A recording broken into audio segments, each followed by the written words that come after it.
All right, welcome. This is another baseball meeting. In the last softball meeting, I actually said that it was the last one. I forget where this is a spring sport, so we've got a few to go. As always, if you have a what if situation or a what if question, don't ask it or save it until the end because we could spend 3 hours on what if questions. So let's kind of respect our presenters. Let's let them get through their presentation, make sure that if we're asking a question, it is relevant to what they are talking about. But with that, I will hand it off to Dana, and she will introduce our speakers. Thank you, Nate, and good evening, everybody. For those of you who are with us for softball, welcome back. For those of you who are joining us for the first time tonight for baseball, welcome. We are looking forward to another great presentation. We are, of course, in our regional rotation for our baseball meetings at this point. And tonight we have rotated to the Northeast region. Our two presenters for this evening are Sydney Barrett and Dr. Ronald Maestas from the Northeast region.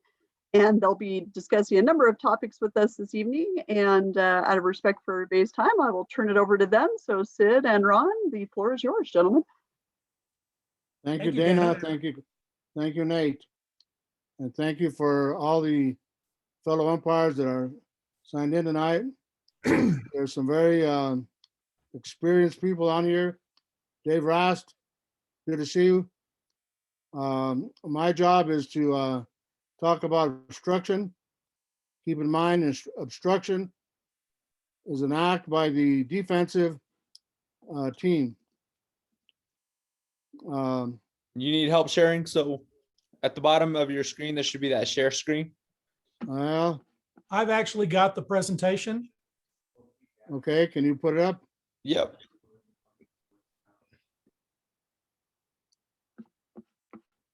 I'm on a Mac, so I don't know how to do that share.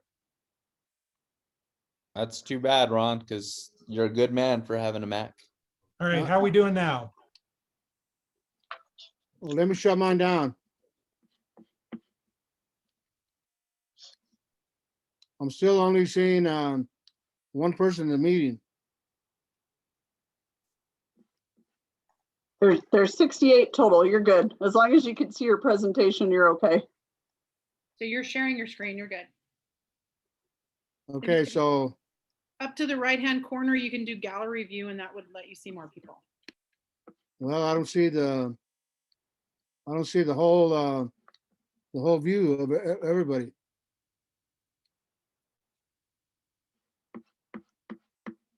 I thought I had this down. No. Let me shut down and try to get on again.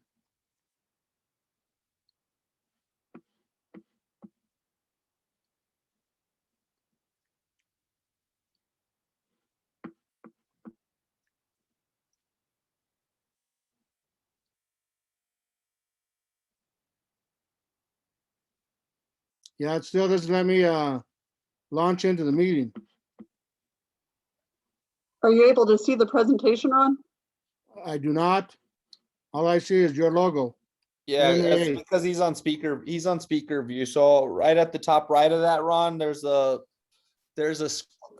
icon that says gallery view or presentation view. Yeah, I've seen it before, but I don't see it now. Okay, so what I would do is just exit and open your PowerPoint, and then you can discuss off your PowerPoint. All right, hold on.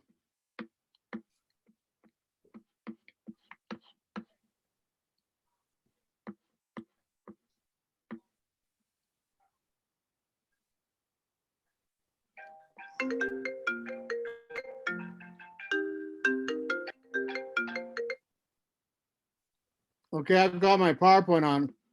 Now what? Present it. Okay, well, the opening slide says Northeast Regional Baseball Obstruction. Can you guys see that? No. Only thing that I see is 10 things to know about Hold calling on, Brandon. I obstruction. got it. Hold on, Brandon.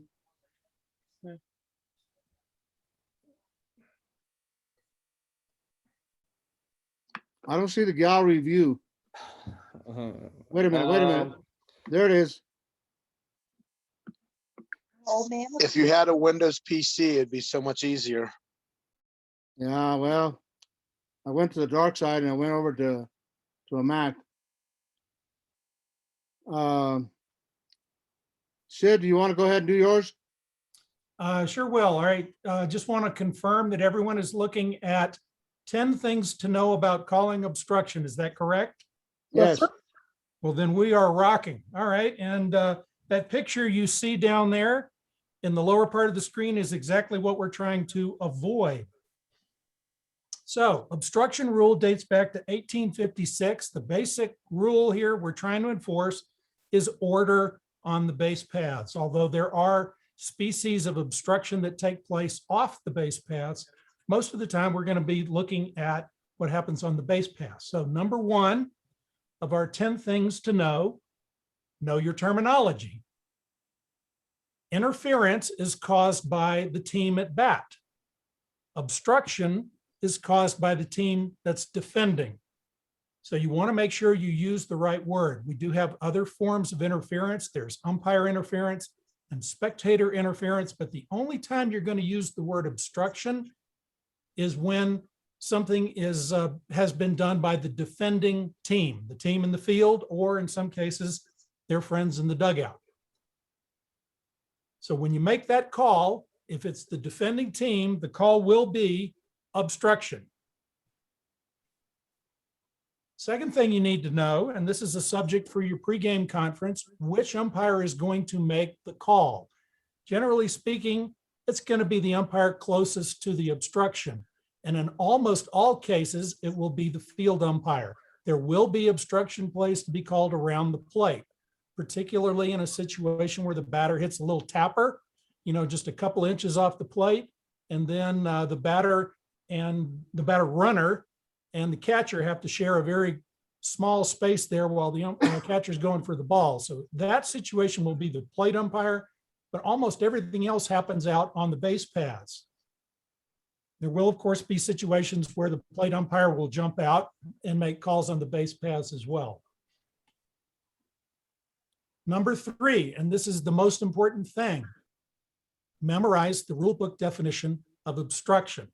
Because when you're trying to decide whether there's been obstruction or what penalties you're going to award, or if somebody wants to come out and jawbone with you about it, this is the language that you want to use.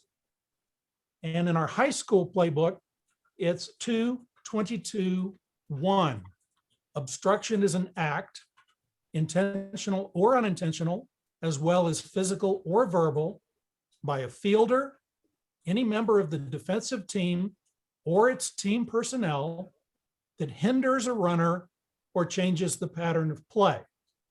And then there is another species of obstruction when a catcher or a fielder hinders the batter.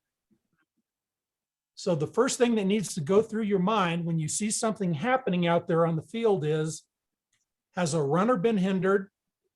Has the pattern of play been changed in some fashion? Or has the catcher done something to interfere with the batter? The rule 222-2 singles out two particular acts, which are by definition obstruction. Fake tag, that's any act that simulates a tag when you don't have the ball in your glove.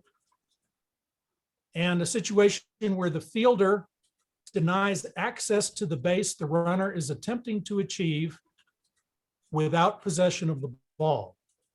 Now, I'm a bit of a rookie umpire, so I'm going to defer to you more experienced guys on this, but my understanding is that in years past, possession of the ball included imminent possession of the ball when it was in the air and maybe a couple of feet away, or when it was in the glove and the fielder is still trying to secure the ball in the glove. My understanding is that right now, for purposes of high school play, the fielder doesn't have possession of the ball unless it's in his glove and it's secure. So if it's in the air or he's bobbling it, he doesn't have possession of the ball and he is not entitled to impede the runner's progress. It's only when he's got that ball squarely in his glove that he has the right to impede the progress of the runner. Otherwise, he must yield. And if he fails to yield, it's a possible obstruction call. Sid, Sir, does anybody have any questions or comments on this part? Just because you had asked, Sid, it's been out of the rule book for quite a few years, about to receive the ball. Okay, Sid, so- so if the defensive player makes a fake tag like you're saying, how do I rule that? that's obstruction immediately. Fake tag is Okay. obstruction by definition. Okay. So Is like the- say if he like acts like he's tagging him, but he doesn't have the ball, that's an award to like the next base, right? That's a fake tag. We'll get to penalties a little later on, Brandon, but fake Okay. tag is an automatic obstruction. There's no gray area. It's cut and dry. Okay. You're going to yell Okay. obstruction, you're going to point at him, and then you're going to decide what penalties to apply, if any. Okay. All right, let's drill down on some of the key phrases in this definition. Number 4, remember the obstruction must hinder a runner or change the pattern of play.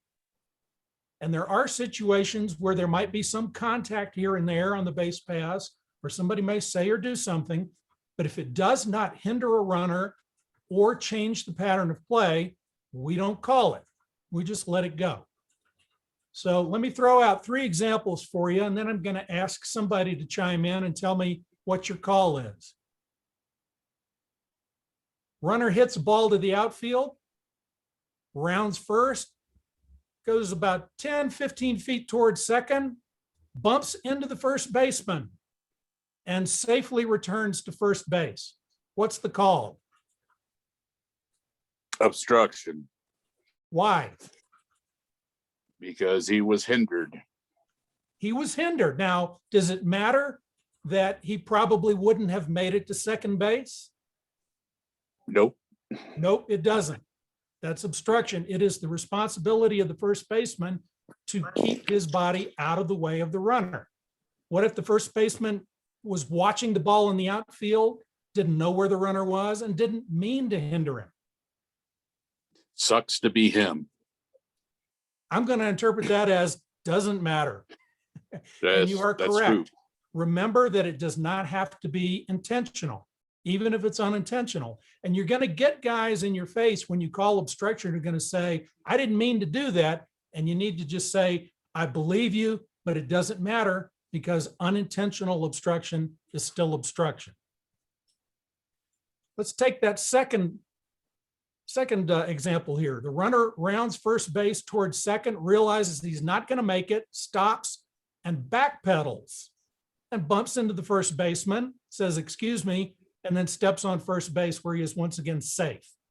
What's the call? He gets the base that he was going to, first base, That is correct. Why? because even though there may be an obstruction, he was headed towards first. It does not matter that he was actually heading toward first. He was obstructed. And again, the first baseman has a responsibility to stay out of his way if he does not have the ball in his glove. Let's go to that third example. Okay, I'm sorry. Can I bring up a point here? Yes, Someone ye- mentioned yes, something about please. going back to first base. One thing we can't get confused is college and pro that have 2 different obstruction rules. In high school, if he's already obtained first base and he's on his way back to first base, that obstruction is still enforced and you must award the base ahead of him. So if he's going back to first base and getting obstructed, you then have to give him second base if that is what your ruling is going to be of an obstruction. So just to clarify, even though he's going back to first base, he still gets 1 base award ahead of what he obtained legally. That is correct. And we're going to see in the very last slide the definitions that pertain to the penalties. And you're going to see what I call the 1 free base. He is going to get another base, even though he was heading back toward first. Obstruction is not always giving a guy the base that he was heading to. Sometimes it's giving him a base he was heading away from. Let's take a look at that. What happens if the bases are loaded? So how do we enforce that? We'll get to that a little bit later, Brandon, when we talk about the penalties.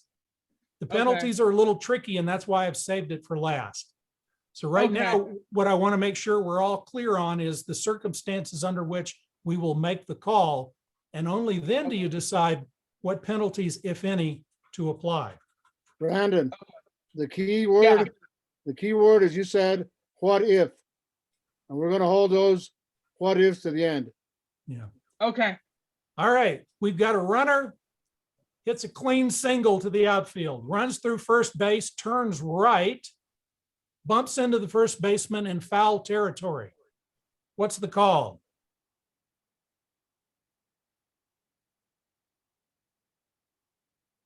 There is nothing on that call.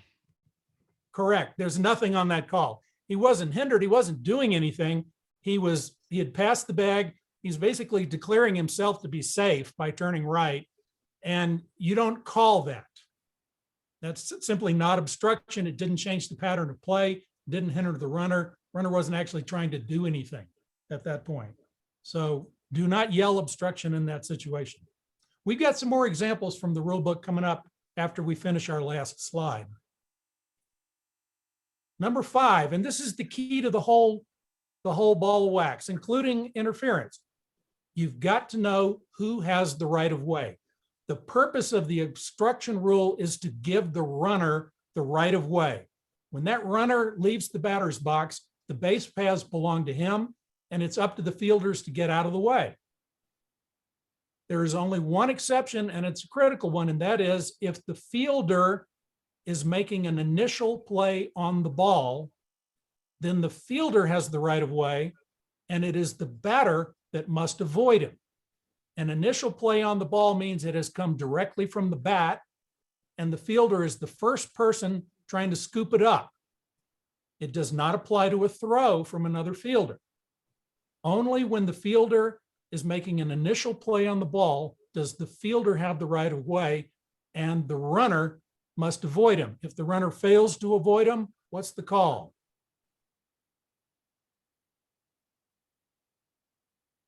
It's interference. Interference, not obstruction, it's interference. Whether a fielder is making an initial play on the ball is a judgment call for the umpire.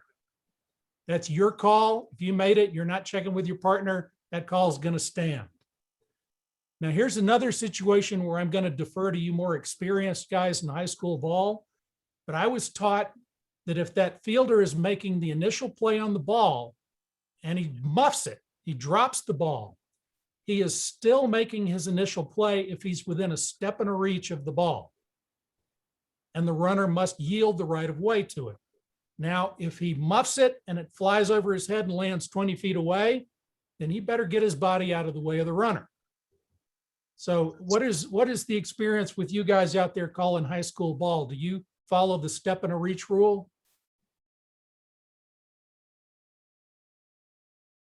Yes. Yeah, that's going to be the way to rule. You know, if he can still get to it, but if it squirts away from him, no, he had his opportunity and he misplayed the ball. Yep. Classic judgment call for the umpire who's closest to the action. Number 6, and this is not well understood by players and coaches. You do not have to have malice or intent to obstruct in order to make the call. The rule specifically says unintentional acts will constitute obstruction. So if somebody comes out to you, I didn't mean to do that, or it wasn't malicious, doesn't matter. An unintentional act that impedes the runner or changes the pattern of play is still obstruction. Now, if there's malice or intent, other rules may come into play, but you don't have to have those for obstruction. Now, here's a brain teaser, and we saw this on a video in one of the recent classes that was put on by Dana and Nate. And in the video, we had a runner rounding third, and he's heading for home. Ball is in the air. It's left the outfielder's hand. It's heading toward the plate. Before the ball reaches the catcher sets up on the third base line. blocking the runner's path. The runner sees the catcher in his way, brings up his forearms, and plows right into him. Your home plate umpire, what's the call? Malicious contact. Yep. All right, what's the call? I need the whole call. Malicious contact, the runner is out and ejected. Runner is out. That is correct. And in the rule book, there's this one little sentence there: malicious contact always supersedes obstruction. Now, if the runner had flattened out and tried to avoid the catcher and maybe make a hand tag as he slid by, then he would be awarded home plate because the catcher didn't have the ball and had no right to be on the line. That's two different situations, and that's correct. Yep. But the runner made the wrong choice. He decides to bowl over the catcher. That's malicious. He's out. And we're not even going to talk about obstruction. He said, how could you actually judge if it is malicious contact or not, though? Brandon, if I see a guy bring up his forearms and go into the catcher, that is as malicious as it gets. Okay. I mean, that is not allowed anymore, thank goodness. And Yeah. I mean, you can just assume that when you're trying to knock a man over at the plate, it's malicious. He is not allowed Yeah. to do that under any circumstances. So The runner- even if he doesn't, Yeah, if the runner Even if looks he- up and even- sees that his path is being blocked by a catcher who doesn't have the ball, then he needs to try to avoid that catcher, even though the catcher's in the Yeah. wrong. He's still got an obligation under the rules to avoid the catcher. And if he so does even if try he to doesn't avoid the have his catcher, arms down, well, if he does try to avoid the catcher, the call will be obstruction. I'm awarding home plate to the runner. The run scores. okay. I Real hope we don't simple. If see it's that not in a high legal school. slide, then Well, you better the look at thing it. is, I want to get around this without you having to eject the guy, you know? Well, forearms up, he's going to have to leave the park. Okay. I think you're gonna get trickier situations where maybe it was a late slide, So yesterday my poops were glorious. Today it was. but it's classic umpire judgment call. You said you had though. The fact that All right, number 7. We do So, in not other have words, to you have need more physical water. contact on the base paths in order to call obstruction.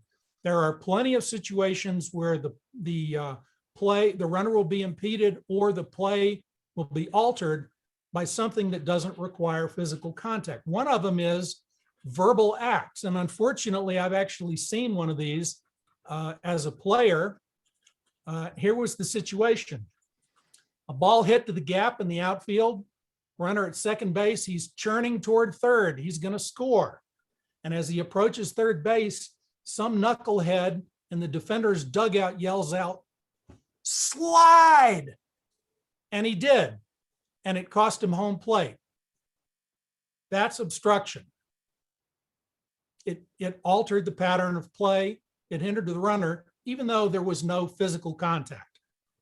There are other situations where you can have obstruction without contact. If somebody is standing in the runner's path and forces the runner to go around him, and it costs the runner a couple of seconds, even though there's no contact, he's hindered the runner, and we're going to call that obstruction. If the catcher comes out from behind the plate, tosses his mask, and accidentally throws it in the third base line, and you see that runner coming around third, and you realize it cost him a step, he had to avoid it in some fashion, and it slowed him down, we're going to call that obstruction. There was an interesting ruling in Major League Baseball a couple of years ago on a tag play. We had a runner at third and a fly ball hit to the outfield. The runner comes back, puts his foot on third, and he's watching the ball drop so he knows when he can leave the base. But the shortstop moved in between the runner and the outfielder such that it blocked the runner's view of the catch. That was called obstruction. I don't know if it was accidental or intentional, but remember, it doesn't matter. If in the umpire's judgment, the presence of that player in that position hindered the runner, we're going to call that obstruction. And we get these pop-up plays at second and sometimes at third where the runner comes in, slides, and pops up. And when he pops up, he finds the fielder on top of him and they get tangled up. Again, fielder's got to stay out of the way. So we might call that obstruction as well. Physical contact, not required. Here's another one. Obstruction can be committed by any member of the defensive team. That includes coaches, trainers, and players in the dugout.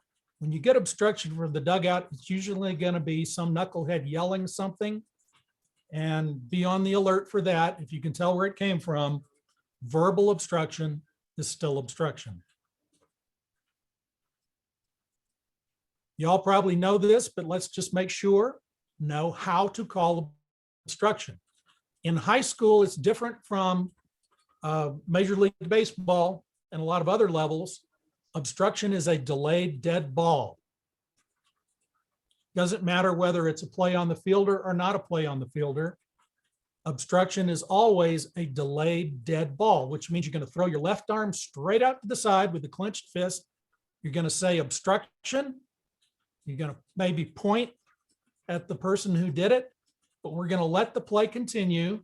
And when the play has finished, kill the ball and then award penalties if you feel penalties are required in that situation.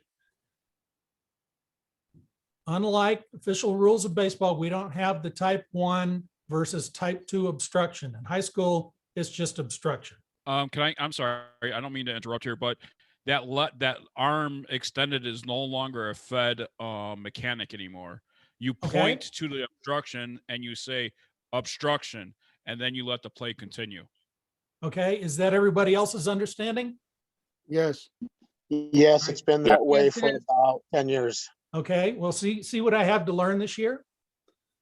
All right, but don't kill the play. It is a delayed dead ball. Point, say obstruction, let the play develop and wait till it stops and then kill the ball. Last thing to know, and this is a little bit tricky, at least for rookies like me, is know what penalties to apply for obstruction and when to apply them. The rule book itself tells us that there will be instances where the infraction may be ignored. You'll call it, but you won't award any bases. Rule 832 is the definition for obstruction penalties.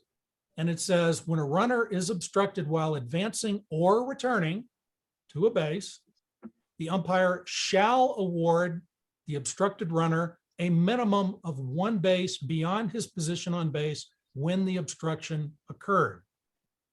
The umpire shall award the obstructed runner and each other runner any additional bases that would nullify the obstruction. Now, being a lawyer, I see the word shall, and I immediately think this is mandatory, and it is mandatory. There's no discretion. If there's obstruction, then the runner gets 1 base past the last base that he legally touched, even though he may not have been heading back to that base. If there are other runners that will be forced as a result of giving him that base, then they get forced. However, you may sometimes get in a situation where you feel like the runners would have advanced even further had the obstruction not occurred. And this is going to be usually a situation where you got a ball hit to the gap, maybe rolls to the fence, and they could have gone 2 or 3 bases. So the goal of the rule is to nullify the obstruction. And so there will be situations where you're going to award more than 1 base. But if there was obstruction, it's usually going to be that automatic 1 base for the runner who was obstructed. Now we've got some picky rules that apply to obstruction of the batter that don't necessarily apply to somebody who's running the base paths out there. If the catcher or another fielder obstructs the batter gets first base immediately. Typical example, of course, is the catcher sticking his hand too far out and the bat hits the mitt as it's coming around. That's your typical catcher obstruction. A catcher can also commit obstruction if the pitcher has made a motion associated with making the pitch, coming to the plate, and the catcher sticks his glove out over the plate. That's obstruction as well. He can stick his glove out all over the plate all day, but he can't do it once the pitcher has made a motion associated with pitching to the plate. If the batter is obstructed, the offensive coach has a choice. Can decline the penalty and take the result of the play, or he can decline the penalty and take the result of the play, or he can take the batter going to first base for obstruction. But if the play continues and the batter reaches first and every other runner on the bases advances at least one base, then the coach doesn't have a choice anymore and the play will stand. One of the things you need to think about in that situation is, were those runners trying to advance on the play? If they were trying to steal, we're going to give them an extra base.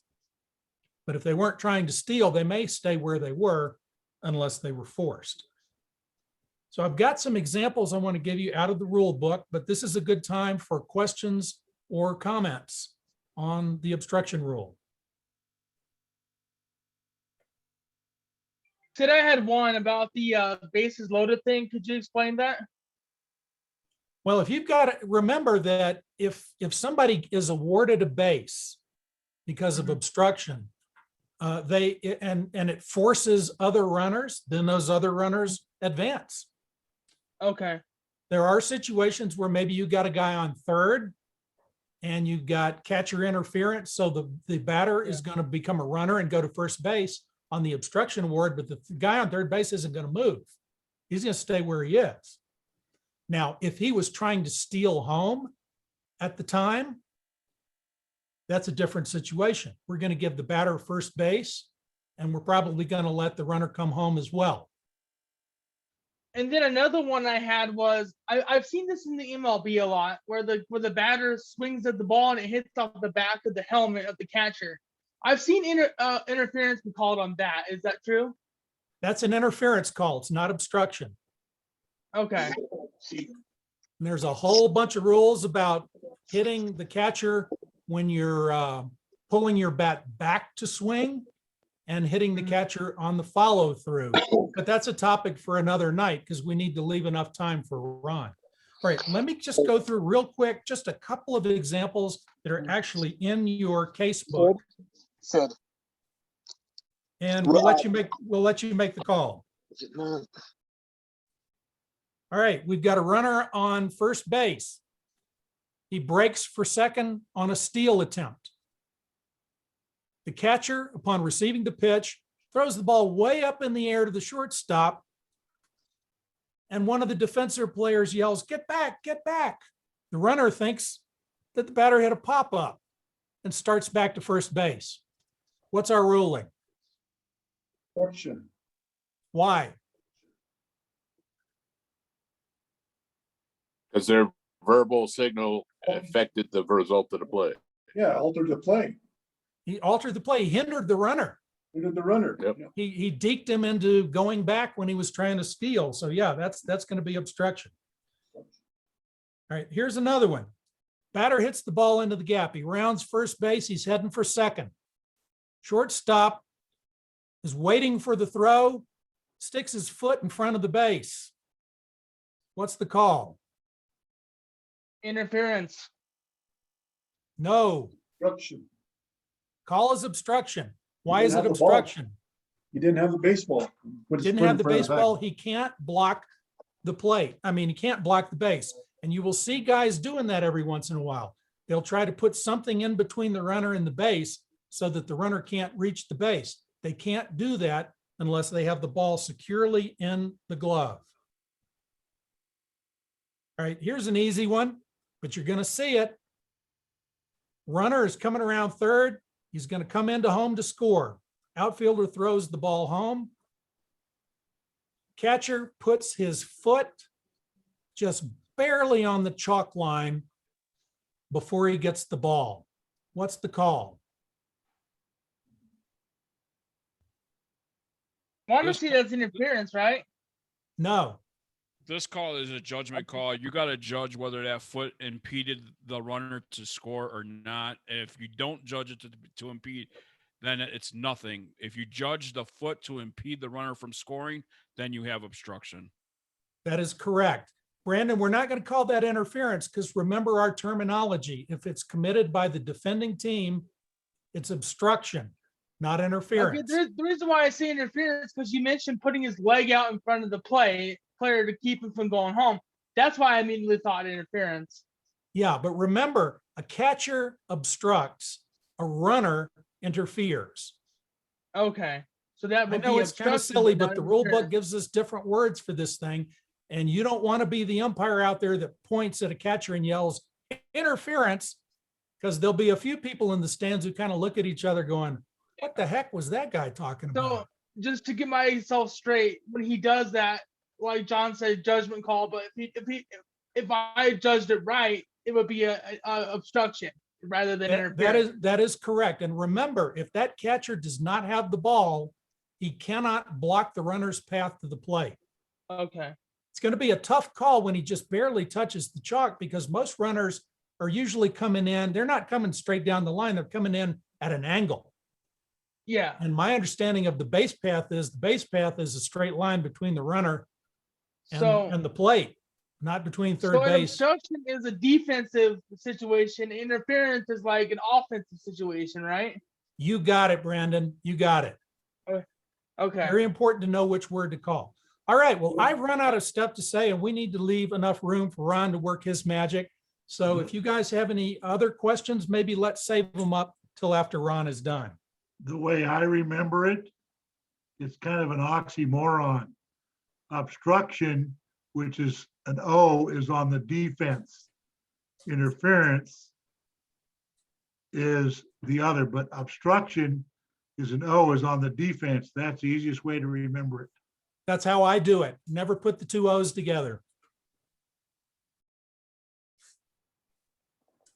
All right, Sid, thank you. I just, before Ron gets started, I wanted to say thanks. And as a second-year baseball umpire, that was awesome. I appreciate you stepping up and being willing to help out. Sometimes we don't get officials that are 10-year officials that want to step up and do that. So I really appreciate you doing it. And I think a lot of times the best way to learn is through teaching, and I think that you learned as well as the rest of us did, so thank you. I really commend you doing that and being willing to put yourself out on a limb, so thank you for your willingness to do that for us. All right. Well, and thank you guys for saving me the embarrassment of sticking my left arm out when I make an obstruction call. See, you learned something, so you're good to go. Thanks, Sid. Okay, first of all, I want to commend Sid because he covered everything I was going to cover. The only thing I want to add, not a question, it's a comment. I was taught along the way to pause, read, and react. And I think we need to give ourselves a little bit of time, a couple of seconds, to run that through our mind before you end up having to change a call. There's nothing worse than changing a call because you rushed through the initial call. Any comments? Ron, that's a great point. And because it's a delayed dead ball, you got all the time in the world to make that call. That's correct. All I can say is just be patient with yourself and make sure you make the right call on it. Okay, so Nate, can you bring up Abrams Anaya's presentation? The best thing I learned Oh, Sadie, she kicked you out was of see the on the it. call, think about it, and then make it. That's correct.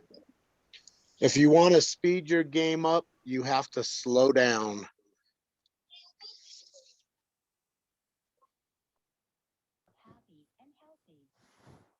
When I did the state tournament, they told me I was calling my balls and strikes too quick. I've been working on that.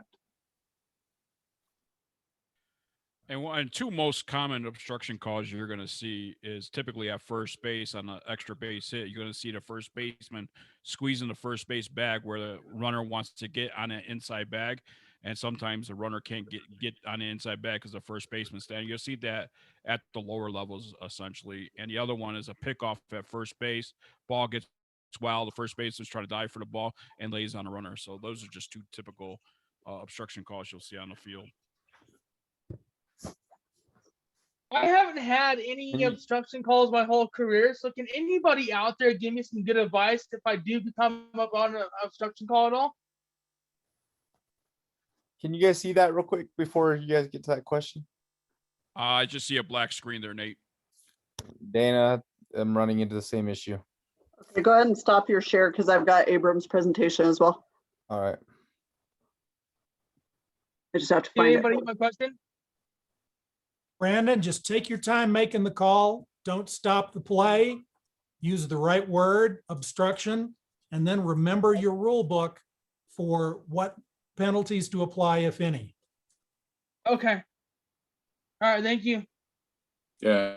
As you gain experience, Brandon, remember, we've told you, keep your head on a swivel so you see what's going on. And Yeah. everybody, look at what's going on. We've got to know where the ball is, but we are also watching our runner for the obstruction calls, for the things happening. Keep your head on a swivel, and when you see it, call it. Okay. All right. Thank you, guys. You'll get there. Okay, so the presentation of Mr. Nye is up. He has to be at another meeting. So I hope to do justice to his topic on communications. Communication sets the tone for the game. As this first slide talks about the year 2020, the pandemic changed a lot about our world and our day-to-day life. One of the largest changes we must navigate now, how do we communicate? Businesses went from in-person meetings to Zoom. Schools went from in-person learning to virtual. Offices went from working in the office to working remotely from home. Families and friends stopped visiting and getting together. Face-to-face interaction has taken a 1-year hiatus. So remember that situation. Next slide. Sid. Sid, you want to take this one? Sorry, Ron. On the fields, remember, we're not going to shake hands with the coaches. I hate to give that up even for just one season, but when we meet at the plate, we're going to be 6 feet apart and we're not going to shake hands. We're also not going to be handling the baseballs this year, so no one's going to be handing you any pearls at the plate. So how do you convey your nonverbal communication? Be mindful of your body language, the tone in your voice, and in the manner in which we speak to one another. Now, every umpire's got his style when it comes to making that first meeting with the coach where you kind of set the tone for the whole thing. Do whatever you're comfortable with, but I always do it with a smile. I don't want them to think I'm their enemy. We're all there for the same reason, and that's to keep these kids on the field. Next slide. Okay, the challenge will be speaking to the coaches and players in a manner that is professional, non-confrontational, and confident. Think about that for a minute. Even though the coach or the players get a little bit hot under the collar, we still need to be professional, non-confrontational, and confident.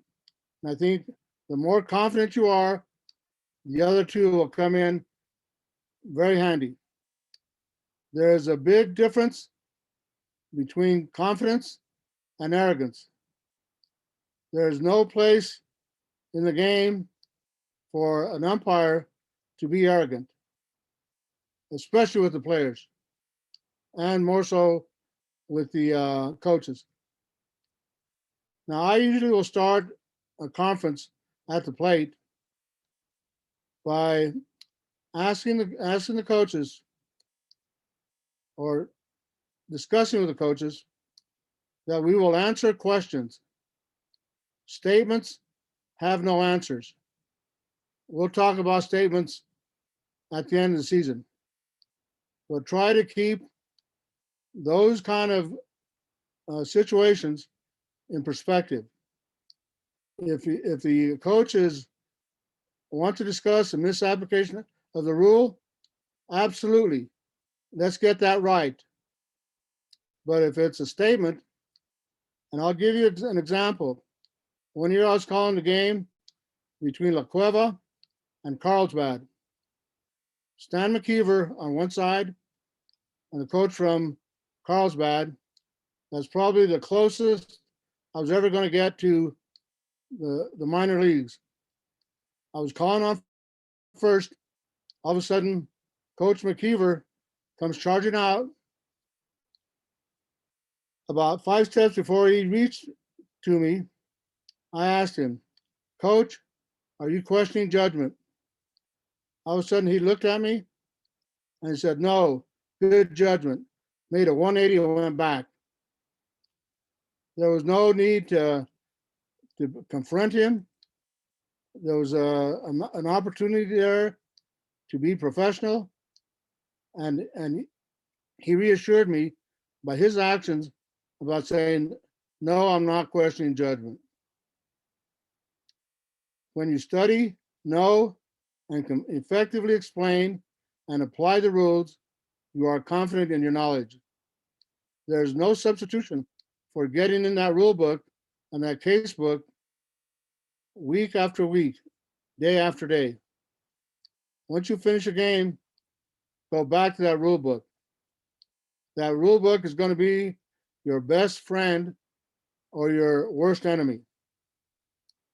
When you stay in shape, work the correct mechanics, move well on the field, you are confident in your skills. Arrogancy usually rears its ugly head when someone is not as prepared as they should be and must put on a facade to hide their lack of preparation. Any comments on that? We got some extremely well experienced people in here. Anyone want to share their advice or chime in? The best thing you can do is use rule book verbiage when you're talking about a call that you made. If you use rule book verbiage and instance, they can't say much. Plus, I've always told my umpires, if you're in position and you make a call, you're less likely to get anything from the coaches. If you hustle and you're in position, you're less likely to get anything from the coaches. When you're out of position, that's when they'll come out. Thank you, Mr. Devine. Ron, can I see something real quick? Sure. I was in a situation with a coach that appealed on a call that I made on second base when I was on top of it, and I called him out because he was clearly out. And the coach came out, thought he had a different angle on it, and I told him, I said, "Coach, from a mechanical standpoint, where I was at, I got him out on the tag at second base." Well, the only thing I can recommend, Brandon, is you can tell the coach you may be correct in what you saw 90 feet away, but I know what I saw. Yeah. And then just be professional.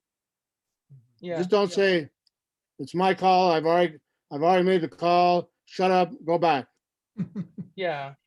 That will get you in trouble real fast. Yeah. Yeah. An easy So way was to the deflect that, mechanical? say, Yes, "Coach, sir. what did you see?" Exactly. So was the mechanical standpoint a correct term to use with him, or?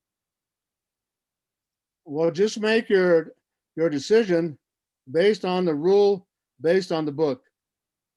Okay. Always And the book. Brandon, Yeah. what I just said, when a coach comes out, say, Mhm. "Coach, what did you see?" Okay. Let him explain and said, "This is what I saw," and he's out. You know, Okay. that's a Or good safe. point. If I can say something in my Yeah. real life outside of baseball, one of the things that I've done for many years is I've been a mediator. And one of the things I've learned as a mediator is that when somebody is angry, the worst thing you can do is cut them off before they've had a chance to speak. And if you see a coach coming out of that dugout and the coach looks mad, let him start the conversation, let him speak. You don't have to let him speak for a minute, but let him say what he came out there to say for at least 20 or 30 seconds. And then there's a little thing that mediators are trained to do, which is to feed back what somebody is saying so that they understand that they've been heard. So if this coach comes out the dugout and he's boiling mad, say, Coach, what you got?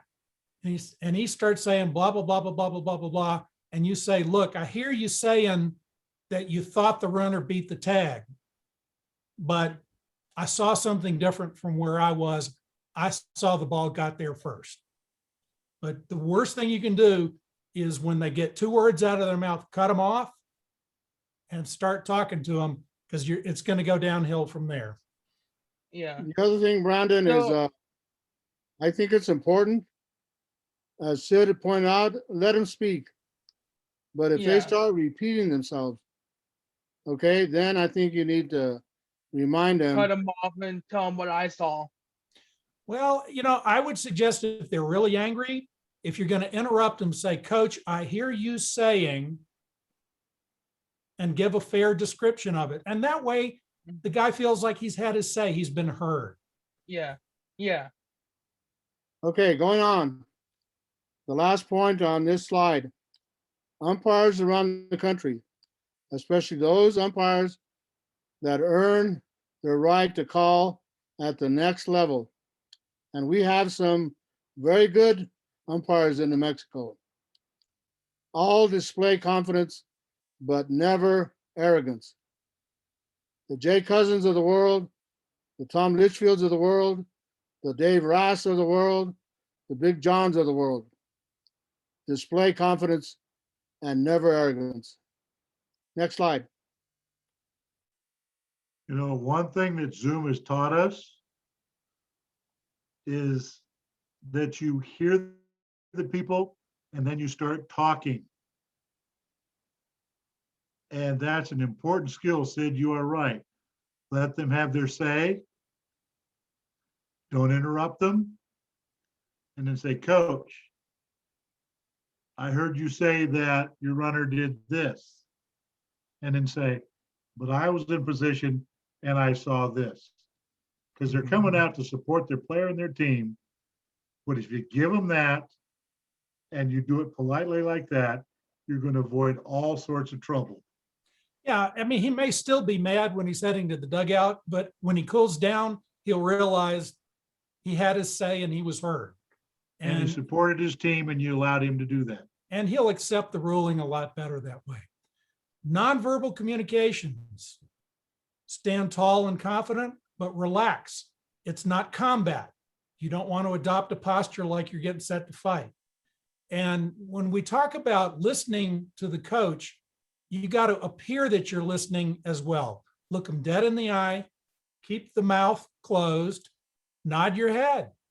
Let him know that he's being heard. You don't have to agree with him, and you don't have to bow to him, but he is entitled to have his say for a limited period of time. This is a good comment here. Don't cross your arms. Don't put your hands in your pockets. Put your hands in your pockets is the same thing as saying, I don't care what you have to say. Crossing your arms means I'm not even going to listen to what you have to say. So do try to relax, even though maybe he's coming out of that dugout boiling mad and you're thinking, oh boy, here it comes. Just give him those first 20 seconds. I'd like to mention Judge Gerald Baca. He's taught me very well at the plate conference. He does ask the coaches, or tells the coaches, we need to agree to disagree. Verbal communications. Let the coach speak and listen. Listening is a skill. You'll learn a lot about yourself by the way you listen. Too many times we are not truly listening. Instead, we are just thinking of what our rebuttal is going to be. This rarely solves anything, and moreover, leads to frustration and further inflames the situation. Now, one of the things I also try to stress at the plate meeting is that I will speak to the head coach. The assistant coach is the responsibility of the head coach.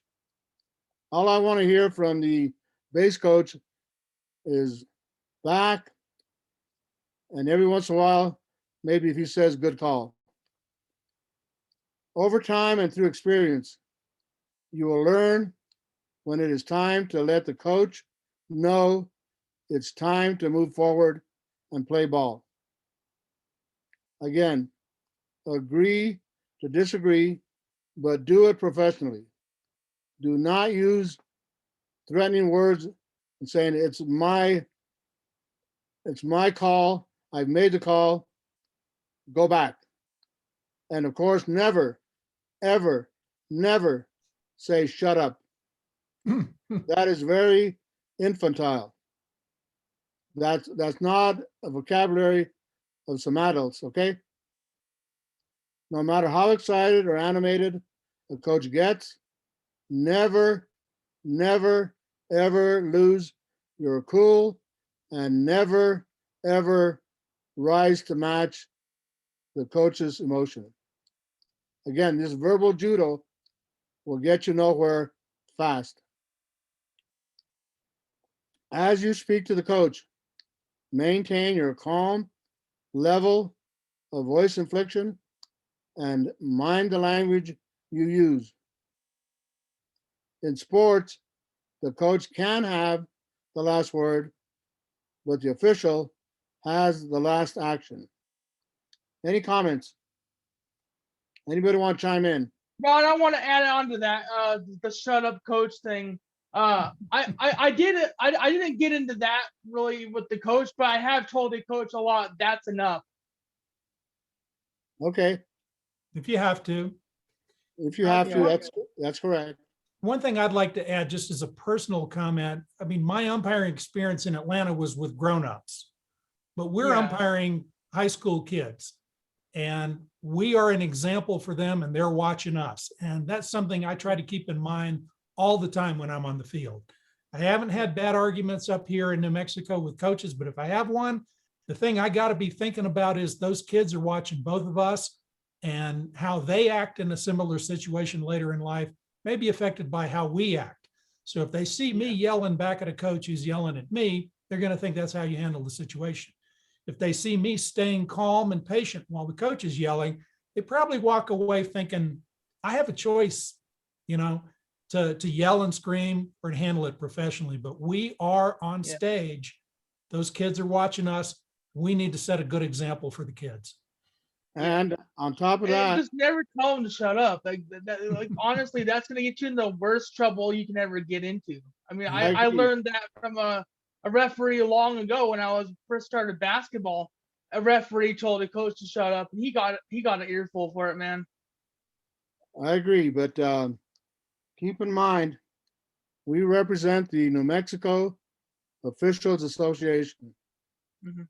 and they expect us to be professional. If there's a situation that requires a game report, stick to the facts.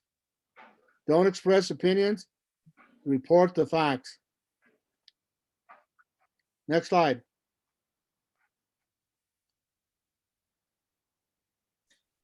Verbal judo, diffusing conflict through conversation. It's not what you say sometimes, it's how you say it.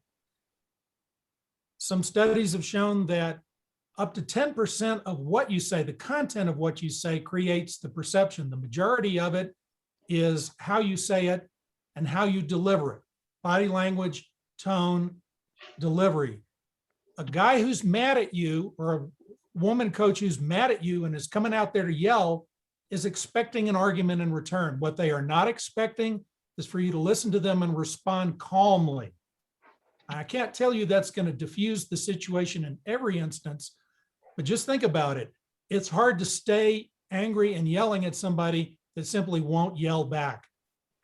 And there's a much bigger chance that the argument is going to run its course and peter out if you don't respond in kind. If you respond in kind, raising your voice and matching the body language that tells them, get off the field, I don't care what you have to say, then there's a bigger chance that the ruckus is going to continue. The other thing I want to point out here is also, we work for the schools. We are a guest at that game. Mhm. We need to set the example. Because if we start losing control, then pretty soon the kids in the dugout are going to be chiming. You may have parents on the other side of the fence to start chiming. Stay in control. Take a few deep breaths, but think about it. And I don't want to sound like I'm preaching. I'm not perfect. I have my strengths and I have my areas of improvement. But verbal judo is that, just that. Next slide.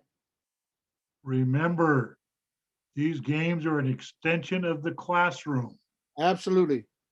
And I say in my pregame, if you wouldn't do it in the classroom, don't do it here.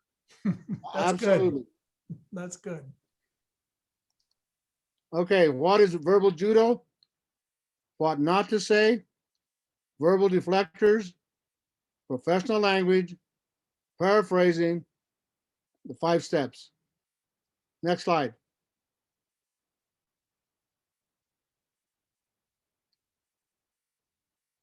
Things never to say. And by the way, this applies to marriage as well. Calm down. It always has the opposite effect. You never, you always. Escalating a situation from something specific into something general is a guaranteed way to lose control of the conversation. What's your problem? That's just insulting. It's so much easier to say, Coach, what have you got? And because I said so, you don't even need to say that because you're dressed in blue. Say, thank you, Coach. I appreciate your comments. Play stands. Walk away. And I think we have to learn from every situation. Always a learning experience. Verbal deflectors. I understand how you feel that way, but I see what you're getting at, but I realize how that may be frustrating, but I appreciate that, but, and again, after the but, use only professional words that serve your purpose. Everything after but is designed to get the job done. And by the way, I want to commend Abraham and Aya for putting these slides together because it's a good reminder for all of us. Next slide.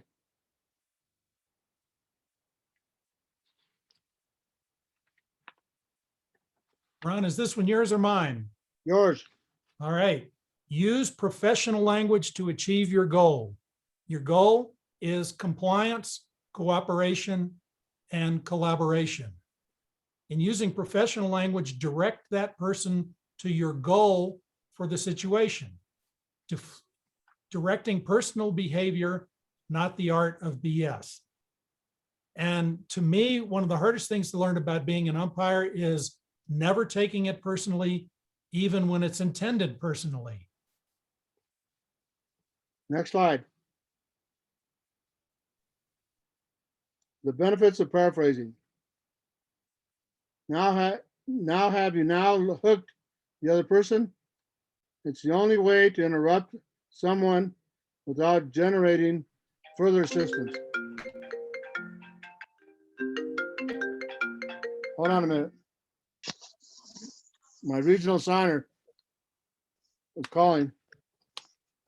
Number 2, you have taken control of the situation because you are talking and they are listening. You are making sure you heard the right on the spot. You heard right on the spot. Not finding out later you misunderstood. If you have not heard the person correctly, it can be corrected. You've made the other person. Nobody listens better than to his or her own point of view. Questions, anybody? Next slide. 5 steps, if you have time for them. Number 1, ask for compliance. Nice means they will probably comply. If you're difficult, they probably won't. Set your context. 70% of difficult people will comply if you ask for compliance. Go with the good options first. 80% of difficult people will comply at this step if you give them some options, if you have options to give. There may be rare cases where you may say, where it's appropriate to check with your partner, and you may say, do you want me to check with my partner? If it's not appropriate, don't offer it. But if it's a call at first base and you're the field umpire, you may say, Coach, I'm pretty sure he was out. Do you want me to check with my partner to see if the heel was on the bag? They're getting something out of the deal, and a lot of them will stop at that point. But if they won't comply, then you need to confirm the non-compliance and let them know what's coming next. And only then do you act. So a lot of the times whenever they do ask for a review, when I know that I have the right call, I normally tell them, Coach, I understand that this might be different to you, but I believe I have the right call. I will go check with my partner, but I believe that I have the right call. Well, I'll tell you, don't offer to check with your partner unless it's one of those plays where your partner genuinely might have been able to see something different. Okay. I mean, if it's a whacker at first base, the only possibility is maybe the heel was off the bag, or if it was a swipe tag, maybe they didn't swipe. I might check in that situation. But if it's a situation where it's your judgment call, don't offer to go to the other umpire. Just tell them, you know, I understand what you thought you saw, Coach, but I was in position. This was my call. I'm sure I got it right. That was a line that I heard from John Casada. So, yeah, don't be too quick to offer to go to the partner. I would suggest that's probably the rare play where it's appropriate to do that. Okay. Remember, we want to keep the coach in the game. Yeah. That's first and foremost. We can control the game, but we want to keep the coach in the game. Because if we toss the coach, then who's next to come out?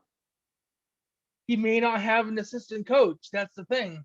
Yeah, but the assistant comes out. And I'd rather have the head man there than have the assistant. Yeah.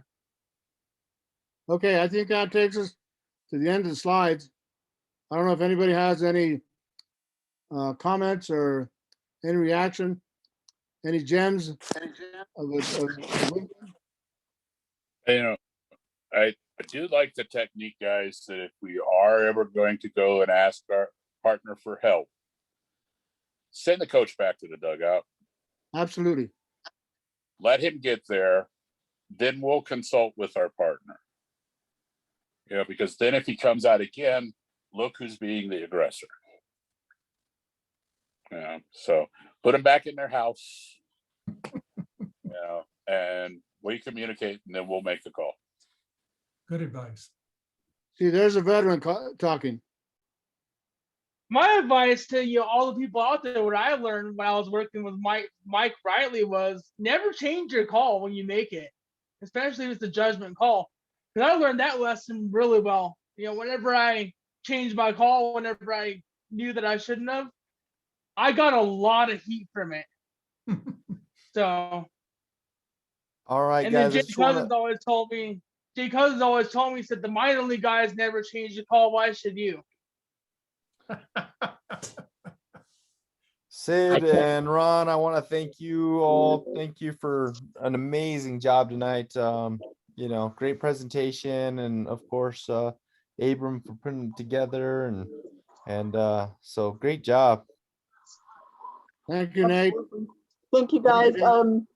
Sid and Ron, thank you so much for your presentation. Everybody, thank you for spending some time on your Monday night with us. As Good Nate job, told guys. the softball umpires earlier, this is a strange year. We've got a lot of weird stuff going on. My advice to you is just go out and umpire. At the end of the day, this is all still baseball, and just go do what you did before masks were being worn and all of that. Yeah, you're going to have to address those things, but it's still baseball. So go do what you love. Hey, Go be with the Dana, how kids. many meetings do we have left? Hang on just a second, Brandon. This is it's a critical year just from the standpoint of the kids didn't have spring sports last year. So we want to make sure that they have that opportunity to play. So just know that we've got your backs 110%. If weird stuff comes up in your games, please make us aware of it so that we can ensure that that's addressed with the coaches and with the athletic directors. One other thing I want to point out, if something does happen at a game, make sure you report and give a call to your group leader and to your signer. Let them hear from you first, then wait 2 or 3 days. Once the NMA wants information, then you're going to be going backwards. And make sure if something happens, we hear about it within 24 hours, because the worst thing that can happen is we find out about it from not our umpires, which has happened before. And then we're tracking people down and going, so you ejected the coach. Did you not think that was something we should know? So just make sure that you're keeping us informed. Tim Barreras had a question earlier that I asked him to hang on to, and I think it's a good question. If some of our veterans could address this. With no lineup cards, what are you doing to track subs? Does anybody have some guidance? I carry a card with me and keep my own subs. Yeah, you know what, know. Tim, I have a inning by inning keeping score and pictures and stuff like that. Tim, I'll email you the PDF. You can print it out, and on the back you can keep your subs on that and any kind of notes you have on that. So if anybody else wants that, I have a PDF I could send anybody else. So Dana, I'll actually turn it over to you. Oh, perfect. That'd be great. And there's a question about, do umpires have to wear masks? And the answer is absolutely. You do have to wear a mask, and they should be solid black. So if you're wondering, luckily in baseball, we don't have whistles to worry about, but you just have to have a solid black mask to be able to umpire this year. Yeah, and John, if you want to just email me that PDF and I can blast it out to everybody, if you're okay with me sharing it. You aren't collecting royalties or anything, so. No, not at all. Yeah, you can have it. All right. Thanks, John. Hey, Dana, those black masks that a lot of schools are wearing that have the venting to them, the double layer where you can breathe better through it, are those acceptable? We have not been told that they aren't, so don't make them remove those. Let them. No, I'm talking about for us. Oh, we haven't heard that they're not. Okay, great. So Dana, what masks are acceptable? Just a black mask. So no gaiters or anything like that? No gaiters. Gaiters are not allowed per the governor. Okay. And then do you know when how many meetings we have left? Let's see, northwest, southeast, southwest, and I think a local, so 4 probably ish. Okay. Because I missed 3 because I had mouth surgery done. So no worries, just stay on top of the makeups. All right, thank you. You're welcome. All right, you guys have a good night. Thanks, Brandon. You too. You too, bye. All right, if anybody has any other questions, feel free to ask them before we disconnect, or you can always email those to Nate or myself and we'll get them to the proper people. Again, Sid and Ron, thank you so much. Abram, you're not here, but maybe you'll listen to this recording and we'll thank you for your PowerPoint. So we appreciate everybody. I know I just got a message from our friend Eric, who joins us every week. We are way more hardcore. Are you talking about the masks or just in general? Because yes, we are. But yeah, the mask thing, it's something else, but we'll get through it. This too shall pass, friends. Dana, just really quick. So I know that game management is going to be really key, especially when we're not hanging on to baseball. I guess one of the first games of the season around here like went 3 hours because of game management and because of baseballs. So that might be worthy of a conversation at the pregame meeting in regards to, make sure that, you can have baseballs ready to go. And Chris, if you can shoot me an email about that, and I'll share it with Dusty to see if he can't get that out to the baseball coaches. Yeah, just something, because I know that's going to become an issue. So that's thank probably you. one of those unanticipated consequences. So if you can email me, I'll get that to Dusty and ask him to get that to the coaches, because that would be yes, a ma'am. good point to cover with them. Thanks, Chris. Yeah, I had a Hey, double Dana? header, went almost 6 hours because of that. And Did you it say was 6 hours? for 2 games, yeah. Oh, that's like, what?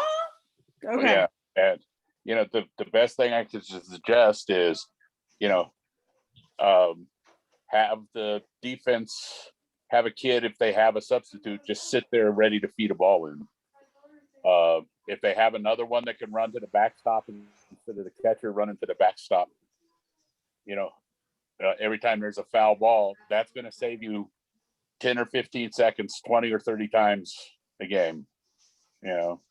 But if you don't have the subs on the bench, you're stuck, and it gets stuck in the mud. Yeah. Good point. Yeah. Hey, Dana. We've been playing for about a month out of my state here in Washington, and the baseball thing hasn't actually been too much of a problem. I guess you guys have really hit a wall with that thing, but make sure that the umpires are proactive with getting baseballs in. As soon as that ball goes out of play, we need to start yelling, "Hey, we need a baseball!" And yes, designating one of the bench guys as your that team's designated ball person definitely works. But we can't stand there and just hope that somebody throws it in. We need to be proactive with that, so you don't end up at 3 hours. Yeah, I usually yell for a baseball right after I reach into my bag to grab the non-existent. That's an adjustment. You're trying to pound something out of my DNA for the last 35 years. So, It's weird. It's really weird. That would be weird. Well, with the youth tournaments, we're able to actually have baseballs in our ball bags. I'm certain that this is just coming from the governor's office for high school, but that might warrant a point, is that, if these kids, we're making sure they're masks and so forth, so they can't spit on the baseballs and do all that. So we're actually able to keep them in our ball bags, which just makes the flow of the game just so much better. So I don't know. I know you guys have a meeting on Wednesday, so. Shoot it over to me and I'll make sure that it gets addressed with Dusty. I know that we're just trying to keep ourselves as separate from youth as we can, because there's a tendency to lump us in, and that's not always a good thing when we're trying to deal with extension of the classroom versus travel ball and all of that. But shoot that to me and I'll make sure that I address it with Dusty. I just meant the reason I mention it is just because it just continues to, just makes the game go so much quicker. Oh, absolutely. You're allowing it for one, I don't know. And I realize that there's a different dynamic, but everything's so different. I don't know what's going on anymore. My goodness, I can't keep it all straight. But as the athletes get used to it too, they'll get better at it. True. And we're still very much in the infancy of this season. So hopefully I hate to use the word normalize right now, but hopefully it will do that. Let's say improve. There you go. Thank you, Dave. I appreciate you being my stand-in thesaurus right now. But just the time that we get used to it, it'll be over. Yeah, right. Yeah. The only constant is, my friends. All right, I'm going to be the Thanks, bad guy. guys, so very much. Everybody have a great evening. Thank you, everybody. You don't have to go. Bye. Can't stay. Good night, everybody. Thank you so much. Bye.